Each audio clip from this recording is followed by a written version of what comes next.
میرے بچے سحری کر رہے ہوتے تو پاس والے گھر سے آوازیں آ رہی ہوتیں، بچوں پانی سے روزہ رکھ لو، افطاری میں کھانے کا انتظام ہو جائے گا۔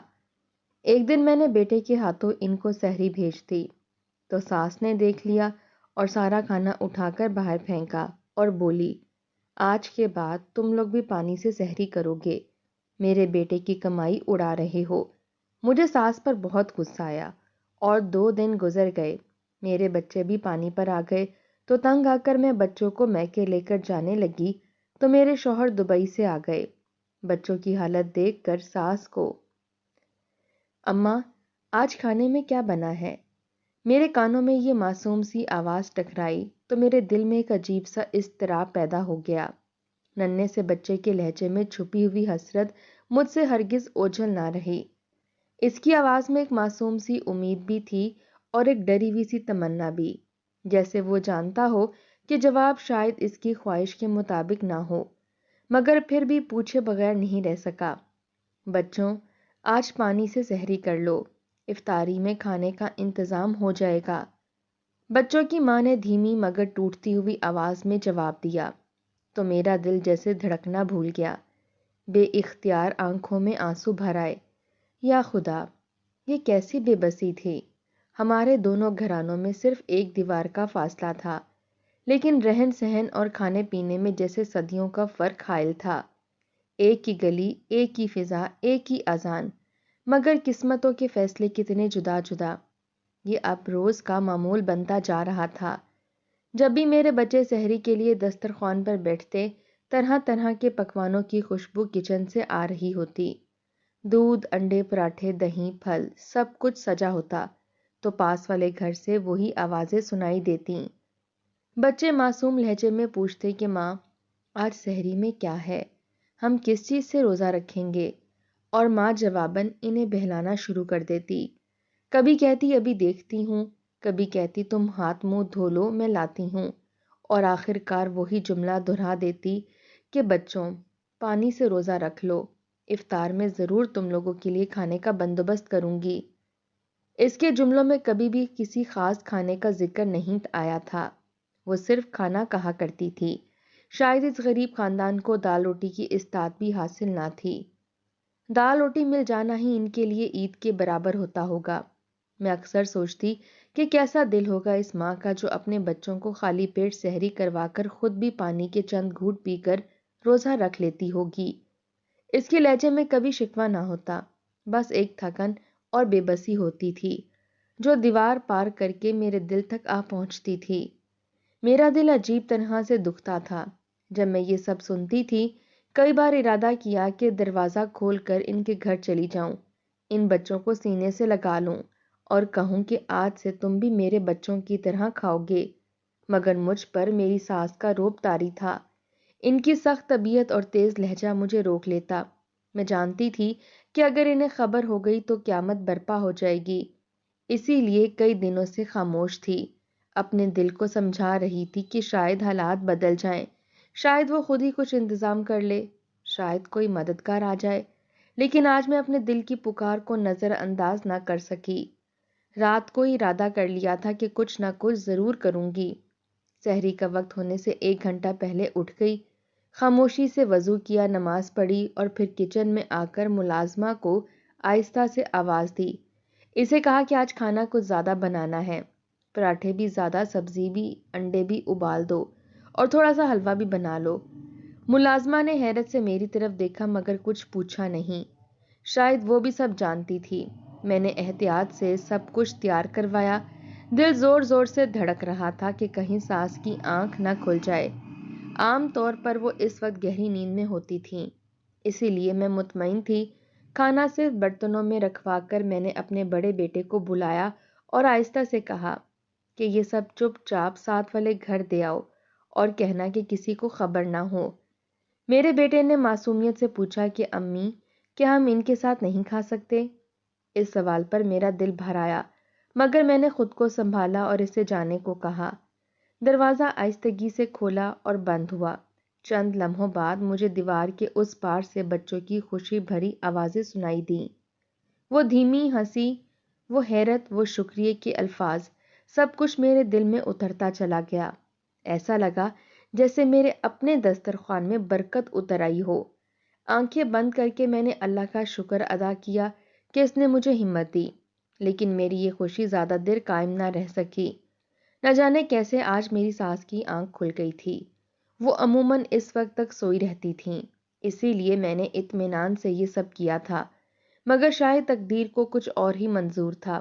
وہ کمرے سے نکل کر برآمدے میں آ گئیں اور ان کی نظر میرے بیٹے پر پڑ گئی جو خالی برتن لے کر واپس آ رہا تھا. ان کا چہرہ غصے سے سرخ ہو گیا، آنکھوں میں سختی اور لہجے میں آگ تھی. انہوں نے مجھے فوراً اپنے پاس بلایا اور تیز آواز میں کہا کہ بہو، کس کی اجازت سے تم نے ان بھوکے ننگے لوگوں کے گھر میں اتنا سارا کھانا بھیج دیا ہے؟ ان کے الفاظ تیر کی طرح میرے دل میں پیوست ہوتے گئے. میں نے سر جھکا لیا. میں جواب دینے کی پوزیشن میں نہ تھی. میرا ضمیر مطمئن تھا مگر زبان ساتھ نہیں دے رہی تھی. انہوں نے کچن میں جا کر باقی بچا ہوا کھانا اٹھایا اور باہر صحن میں پھینک دیا. پراٹھے مٹی میں جا گرے، سالن بہہ گیا. میرا دل بھی ان کے ساتھ زمین پر گر کر ٹوٹ گیا. وہ کہنے لگی کہ بہت نیک پروین بن رہی ہو نا. آج کے بعد تم لوگ بھی پانی سے روزہ رکھو گے تو تمہیں رزق کی قدر و قیمت کا احساس ہوگا. میرے بیٹے کی حلال کی کمائی ہے جو وہ اپنا خون پسینہ بہا کر کماتا ہے، اور تم یہاں بیٹھی اسے اڑا رہی ہو. ان کے ہر لفظ میں تانا تھا، ہر جملے میں الزام. میں نے ہمت کر کے دبے لفظوں میں انہیں سمجھانے کی کوشش کی.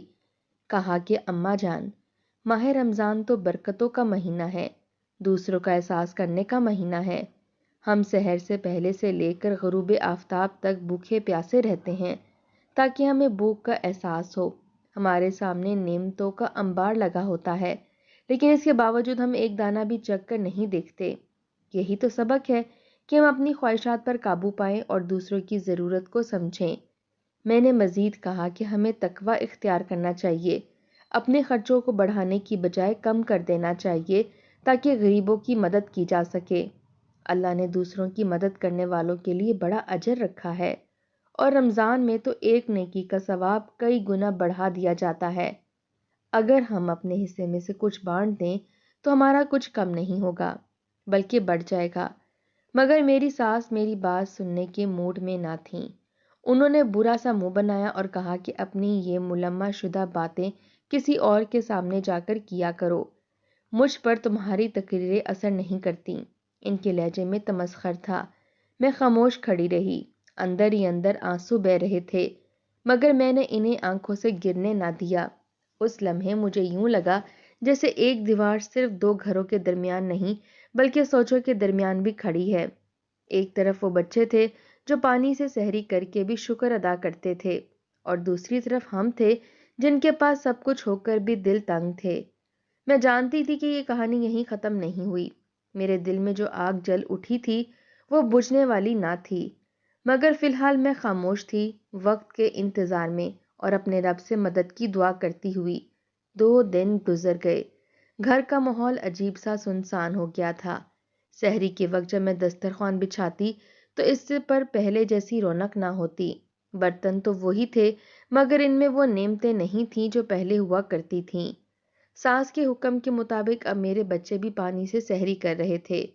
پہلے دن تو انہوں نے معصومیت میں کچھ نہ کہا مگر دوسرے دن ان کی آنکھوں کی چمک مدھم پڑ چکی تھی. میرے چھوٹے بیٹے نے گلاس ہاتھ میں پکڑتے ہوئے دھیمی آواز میں پوچھا کہ امی، آج بھی صرف پانی؟ اس سوال میں شکوہ نہیں تھا، بس کمزوری تھی. میرا دل کٹ کر رہ گیا مگر میں نے خود کو سنبھالا اور اسے سینے سے لگا لیا. ساس پورے گھر میں ایسے گھوم رہی تھی جیسے انہوں نے کوئی بڑی جنگ جیت لی ہو. ان کے چہرے پر سختی تھی اور لہجے میں وہی طنز. وہ بار بار کہتی کہ اب سمجھ آئے گی رزق کی قدر. میں خاموش رہتی مگر اندر ہی اندر ایک طوفان برپا تھا. مجھے اپنے بچوں کی سوکھی ہوئی آنکھیں اور ان کے ہونٹوں کی زردی برداشت نہیں ہو رہی تھی. میں نے شوہر کو فون کرنے کا سوچا مگر پھر رک گئی. وہ دبئی میں مزدوری کر رہے تھے. میں نہیں چاہتی تھی کہ وہ پریشان ہوں مگر حالات ایسے ہو گئے تھے کہ خاموشی بھی گناہ لگنے لگی تھی. تیسرے دن صبح جب میں نے آئینے میں اپنے بچوں کے چہرے دیکھے تو فیصلہ کر لیا کہ اب مزید برداشت نہیں کروں گی. میں نے خاموشی سے کچھ کپڑے بیگ میں رکھے. ارادہ تھا کہ بچوں کو لے کر میکے چلی جاؤں گی. وہاں کم از کم انہیں بھوکا تو نہیں رہنا پڑے گا۔ میں نے کسی کو کچھ نہیں بتایا، بس دل ہی دل میں سوچ لیا کہ عزت اگر بھوک سے بڑی ہے تو ماں کا دل اس سے بھی بڑا ہوتا ہے۔ ساس کمرے میں تھی اور میں بچوں کو تیار کر رہی تھی کہ اچانک دروازے پر دستک ہوئی۔ دروازہ کھولا تو سامنے میرے شوہر کھڑے تھے۔ میں چند لمحوں کے لیے ساکت رہ گئی۔ ان کے ہاتھ میں بیگ تھا اور چہرے پر سفر کی تھکن۔ انہوں نے مسکرا کر کہا کہ سرپرائز دینا چاہتا تھا، اس لیے بطور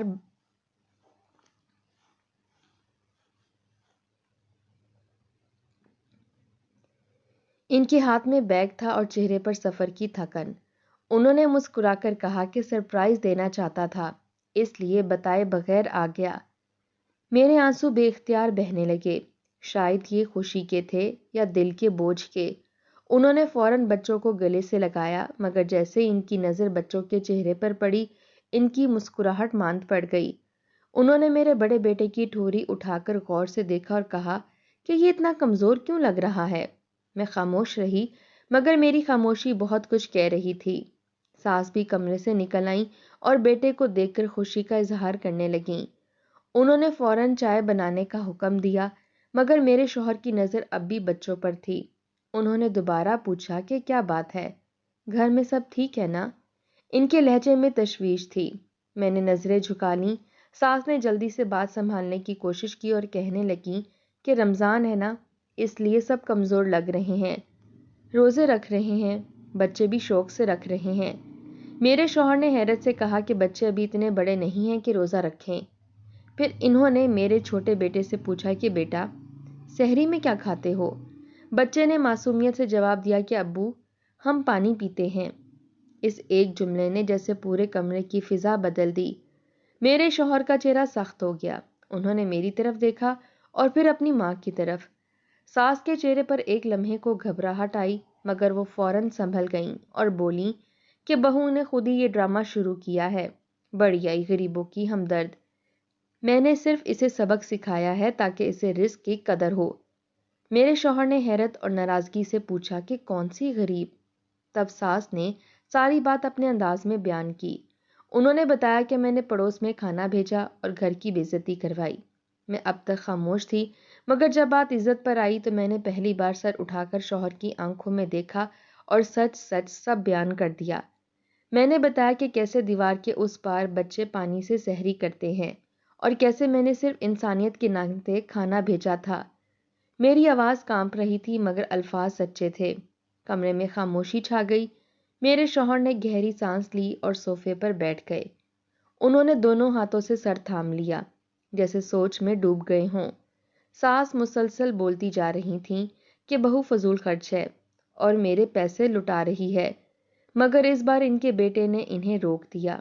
انہوں نے نرم مگر مضبوط لہجے میں کہا کہ اماں، رزق اللہ دیتا ہے اور اگر ہمارے حصے میں سے کچھ کسی اور کے کام آ جائے تو اس میں برکت ہی ہوتی ہے۔ ان کے الفاظ میں احترام بھی تھا اور سچائی بھی۔ میں نے محسوس کیا کہ برسوں بعد کسی نے میرے دل کی بات کہی ہے، مگر معاملہ ابھی ختم نہیں ہوا تھا۔ ساس کے چہرے پر ناگواری تھی۔ وہ خاموش تو ہو گئیں، مگر ان کی آنکھوں میں ناراضگی صاف جھلک رہی تھی۔ میرے شوہر نے بچوں کو پاس بٹھایا اور ان سے پیار سے باتیں کرنے لگے۔ پھر انہوں نے مجھ سے کہا کہ بیگ کیوں پیک کیا ہوا ہے؟ میں نے دھیمی آواز میں کہا کہ میں میکے جا رہی تھی۔ وہ چونک گئے اور بولے کہ کیوں؟ میں نے جواب دیا کہ میں اپنے بچوں کو بھوکا نہیں دیکھ سکتی۔ ان کے چہرے پر دکھ ابھرا۔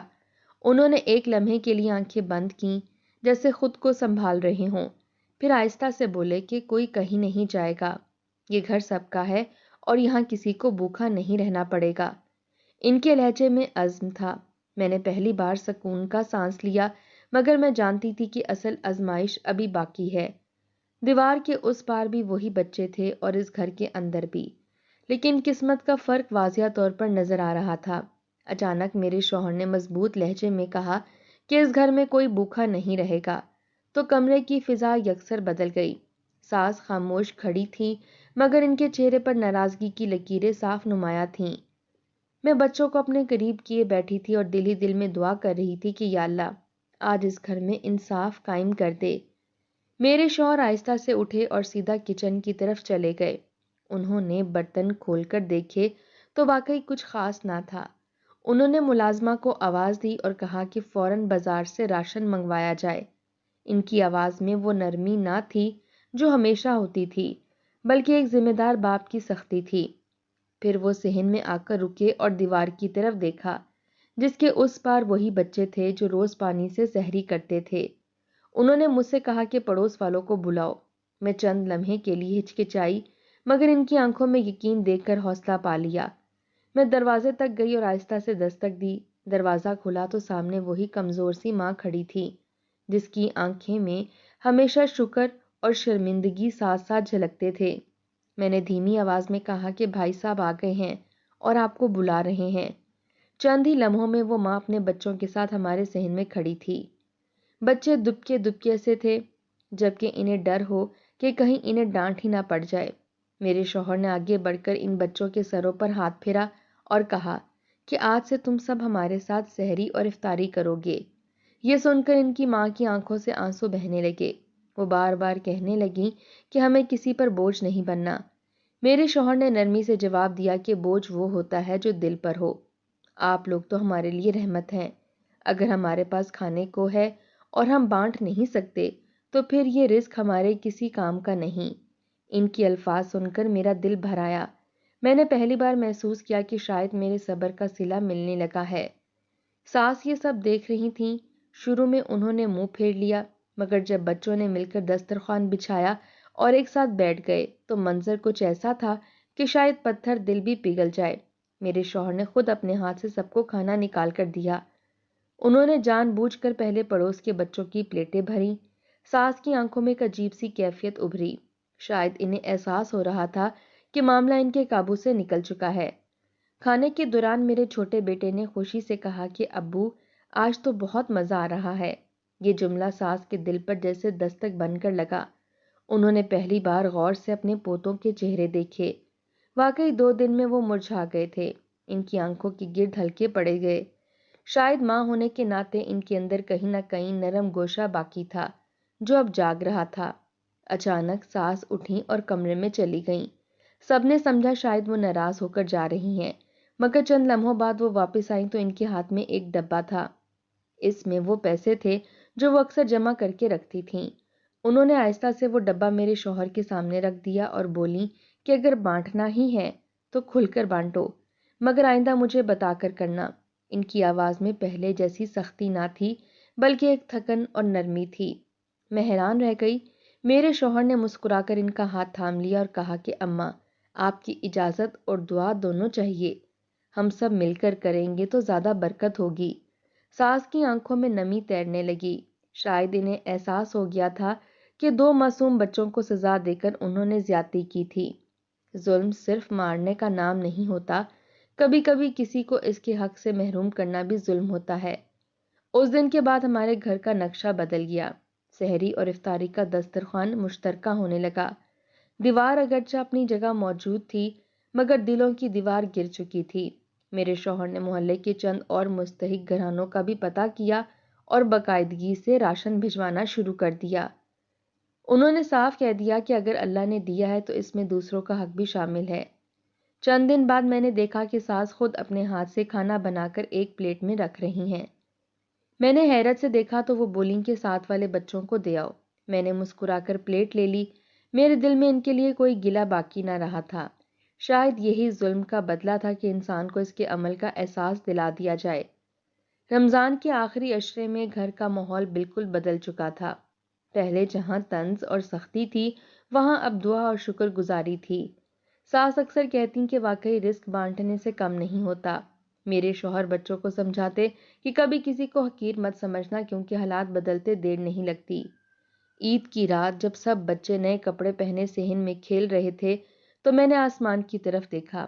دل سے ایک دعا نکلی کہ یا اللہ، اس گھر کو ہمیشہ انصاف اور رحم کا گہوارہ بنائے رکھنا۔ میں نے سوچا کہ اگر اس دن میں خاموشی سے میکے چلی جاتی تو شاید یہ تبدیلی کبھی نہ آتی۔ کبھی کبھی صبر بھی جہاد ہوتا ہے اور سچ بولنا بھی عبادت۔ ساس میرے پاس آ کر بیٹھ گئیں اور دھیمی آواز میں بولیں کہ بہو، میں نے سختی کی تھی، مجھے معاف کر دو۔ میں نے فوراً ان کے ہاتھ چوم لیے اور کہا کہ اماں، سب بھول جائیں۔ اللہ نے ہمیں موقع دیا ہے کہ ہم بہتر بن جائیں۔